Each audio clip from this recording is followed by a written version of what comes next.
يا من تحب محمدا عليه تبخل. Bismillahirrahmanirrahim. Assalamualaikum warahmatullahi wabarakatuh. Tak bisa dipungkiri, terkadang hewan semut kerap menjengkelkan manusia, apalagi pada aktivitas tertentu sampai mengganggu bahkan menyakiti manusia hingga akhirnya semut itu dibunuh. Namun Rasulullah SAW sangat melarang umatnya untuk membunuh semut. Lalu bagaimanakah cara yang benar? Sebelumnya tekan tombol subscribe dan nyalakan loncengnya. Bagikan video ini ke teman dan keluarga kalian, karena sebagian kalian adalah orang yang mempelajari Al-Quran kemudian mengajarkannya kepada orang lain. Satu lagi, simak video ini sampai selesai biar nggak salah paham. Semut merupakan salah satu serangga yang amat pintar. Kepandaiannya sangat luar biasa. Ia bisa keluar dari rumahnya untuk mencari santapan meskipun menempuh jarak yang jauh. Walaupun berat beban yang dia bawa melebihi berat badannya, semut tetap kuat menempuh perjalanan yang amat sulit. Namun berkat kecerdasannya, dia sanggup melakukan hal itu dan berhasil mengumpulkan makanan. Cerita mengenai semut ini juga tertera dalam apa yang dikisahkan Al-Quran tentang semut dan juga Nabi Sulaiman alaihissalam yang bisa mendengar perkataan semut. Dalam surat An-Naml ayat 18, Allah Subhanahu wa taala berfirman, "Hingga ketika mereka sampai di lembah semut, berkatalah seekor semut, 'Wahai semut-semut, masuklah ke dalam sarang-sarangmu, agar kamu tidak diinjak oleh Sulaiman dan bala tentaranya.' Sedangkan mereka tidak menyadari." Quran surat An-Naml ayat 18. Semut merupakan rakyat Nabi Sulaiman alaihissalam. Jadi jika kita melihat banyak semut di dalam rumah, janganlah dibunuh dengan racun serangga, dipijak apalagi membunuhnya dengan menggunakan panas api atau membakarnya. Menghukum semua semut yang ada di sarang itu dan membakar mereka dengan api bukanlah keadilan. Semut adalah ciptaan Allah Subhanahu wa taala. Mereka bertasbih dan menyucikan Allah seperti hewan lainnya. Manusia tidak boleh membunuh semut, sebagaimana tidak boleh membunuh binatang lain kecuali hewan yang menyerang dan mengganggu. Dalam sebuah hadis terdapat larangan membunuh semut, tawon dan burung hudhud serta burung surat. Dari Ibnu Abbas radhiyallahu anhu, ia berkata, Nabi Shallallahu alaihi wasallam melarang membunuh 4 hewan: semut, lebah, burung hudhud dan burung surat. Hadis riwayat Abu Daud. Kisah terpuji seputar semut banyak sekali yang bisa kita jadikan pelajaran. Oleh karena itu, Rasulullah SAW melarang kita membunuh hewan kecil ini. Keistimewaan lain dari semut adalah makhluk Allah yang satu ini tidak pernah tidur, senantiasa bekerja dan senantiasa berzikir. Termasuk kecerdasan semut juga adalah ia mengetahui bahwa Allah, Tuhan mereka, berada di atas langit dan di atas arsy.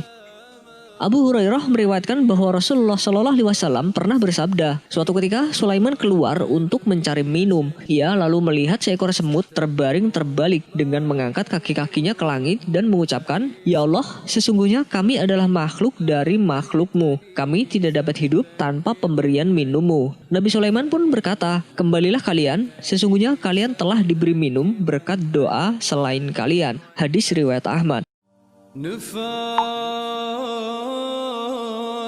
Lalu jika kita dipenuhi semut, tentu kita akan terasa terganggu. Bagaimanakah cara yang tepat yang mungkin bisa kita terapkan agar semut-semut pergi dari rumah kita? Caranya mudah saja. Jika kita melihat banyak semut di dalam rumah, jangan dibunuh dengan racun serangga atau bahkan dibakar. Tapi tegurlah semut itu untuk berpindah dengan kalimat, "Assalamualaikum rakyat Nabi Sulaiman, ini rumahku karena aku ingin membersihkan tempat yang menjadi rumahmu. Kamu adalah makhluk Allah, buatlah sarangmu di luar rumahku agar kamu selamat." Memang terdengar lucu atau konyol untuk kita praktikan, namun dengan seizin Allah dan niat kita untuk menghormati sesama makhluk ciptaannya, insya Allah tidak lama semut-semut itu akan berpindah tempat dan pergi dari rumah kita. Dalam sebuah riwayat disebutkan dari Abdullah bin Mas'ud radhiyallahu anhu, ia berkata, "Kami pernah bersama Rasulullah SAW melewati sebuah sarang semut yang telah terbakar. Lalu Nabi marah dan bersabda, 'Sesungguhnya tidak patut bagi manusia untuk menyiksa dengan siksaan Allah.'" Hadis riwayat Ahmad dan An-Nasa'i.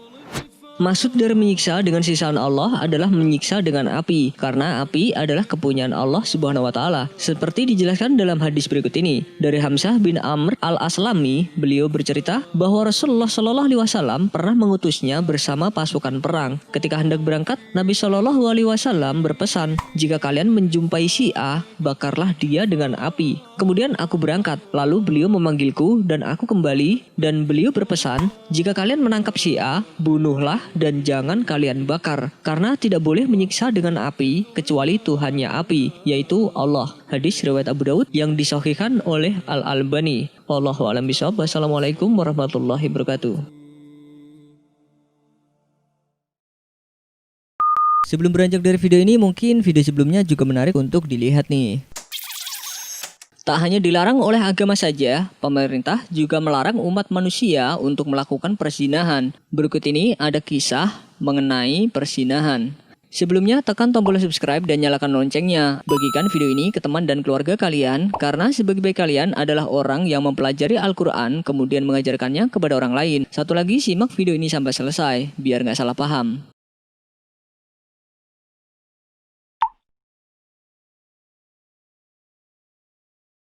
Berzina merupakan salah satu perbuatan yang sangat dilarang. Zina adalah dosa yang sangat besar dan dianggap sangat keji. Bahkan Allah Subhanahu wa taala pernah berfirman, "Dan janganlah kamu mendekati zina, karena sesungguhnya zina itu adalah fahisah atau perbuatan yang keji dan seburuk-buruk jalan yang ditempuh oleh seseorang." Quran surat Al-Isra ayat 32. Bisa dilihat jelas bahwa berzina memang sangat dimurkai oleh Allah Subhanahu wa taala, karena memang jika dikaji tidak ada dampak baik dari melakukan perbuatan maksiat ini. Jika nikmatnya hanya sesaat, maka dampak buruknya akan dirasakan lebih lama, bahkan sampai seumur hidup.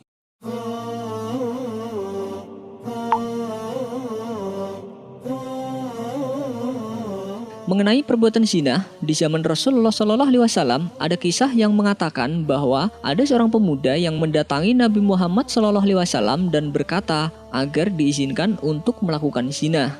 Kala itu, di saat sejumlah orang mulai bergegas mendatangi dan marah terhadap pemuda tersebut, Rasulullah SAW tetap tenang dan justru menyuruh pemuda tersebut untuk mendekati dirinya. Abu Umamah bercerita, suatu hari ada seorang pemuda yang mendatangi Nabi Shallallahu Alaihi Wasallam berkata, "Wahai Rasulullah, izinkan aku berzina." Orang-orang pun bergegas mendatanginya dan menghardiknya. Mereka berkata, "Diam kamu, diam." Rasulullah Shallallahu Alaihi Wasallam berkata, "Mendekatlah." Pemuda tadi mendekati beliau dan duduk. Hadis riwayat Ahmad. Tak langsung menghakimi pemuda tersebut, dengan sabar Rasulullah Shallallahu Alaihi Wasallam justru memberikan sejumlah pertanyaan kepada pemuda tersebut. "Relakah engkau jika ibumu dizinai orang lain?" "Tidak, demi Allah, wahai Rasul," sahut pemuda tersebut. "Begitu pula orang lain tidak rela kalau ibu mereka dizinai." "Relakah engkau jika putrimu dizinai orang?" "Tidak, demi Allah, wahai Rasul." "Begitu pula orang lain tidak rela jika putri mereka dizinai." "Relakah engkau jika saudari kandungmu dizinai?" "Tidak, demi Allah, wahai Rasul." "Begitu pula orang lain tidak rela jika saudara perempuan mereka dizinai." "Relakah engkau jika bibi dari jalur bapakmu dizinai?" "Tidak, demi Allah, wahai Rasul." "Begitu pula orang lain tidak rela jika bibi mereka dizinai." "Relakah engkau jika bibi dari jalur ibumu dizinai?" "Tidak, demi Allah, wahai Rasul."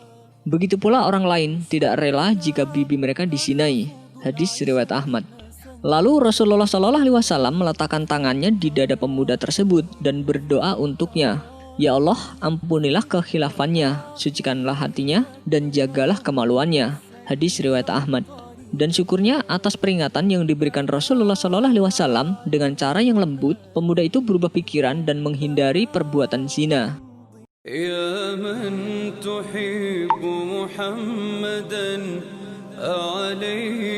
Nabi Muhammad SAW telah memberitahukan kepada kita semua bahwa perbuatan zina itu akan mendapat balasan dari Allah Subhanahu wa taala, baik selagi masih di dunia maupun nanti di akhirat. Rasulullah SAW bersabda, "Dua kejahatan akan dibalas oleh Allah ketika di dunia, zina dan durhaka kepada ibu bapak." Hadis riwayat At-Tabrani. Mengenai hukuman atau balasan atas perbuatan zina tersebut, Rasulullah SAW menyebutkan bahwa dalam zina ada sejumlah bahaya yang mengikutinya baik dunia maupun akhirat.